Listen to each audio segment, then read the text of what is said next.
picture the scenario. You're before an audience and you use expressions like really.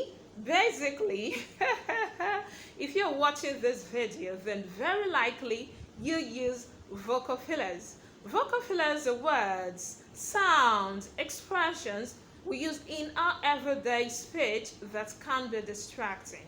So instead of others to be listening to you, to your message, they are counting your vocal fillers. So before you say the next word or the next statement, your listeners go, he or she is going to use a vocal filler next. He or she is going to use the vocal filler and even before they complete the statement, you go you get how distracting it can be. Apart from the fact that vocal fillers can be distracting, when you use vocal fillers, you come across as not being confident, not knowing what to say, not being sure. And I know you wouldn't want to come across as not being confident, would you?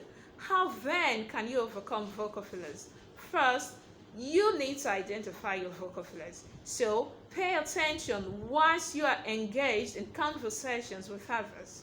You could also have recordings of a minute or two and listen to those vocal fillers you may be using.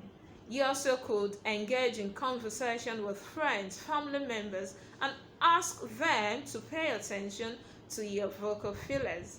Having identified your vocal fillers, the next thing is how to overcome the use of vocal fillers.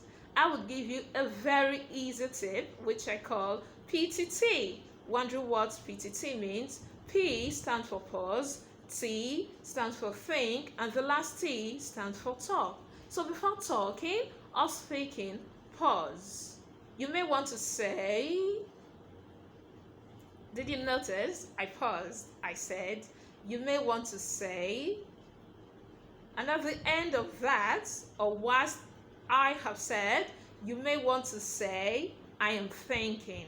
I am organizing my next thoughts. That helps a lot. So do not be in a rush when you are discussing. Pause. Pause. I could say, on my way to the office. Did you notice? On my way to the office, the brief pause for some seconds gives me time to think and to organize my next statements. Then you can talk. The tip again, PTT. Pause, think, and talk. So the next time you are engaged in a conversation with others, do remember, avoid the use of vocal fillers so you do not come across as not being sure of yourself and not being confident. And then use the PTT method. Pause, think, and talk.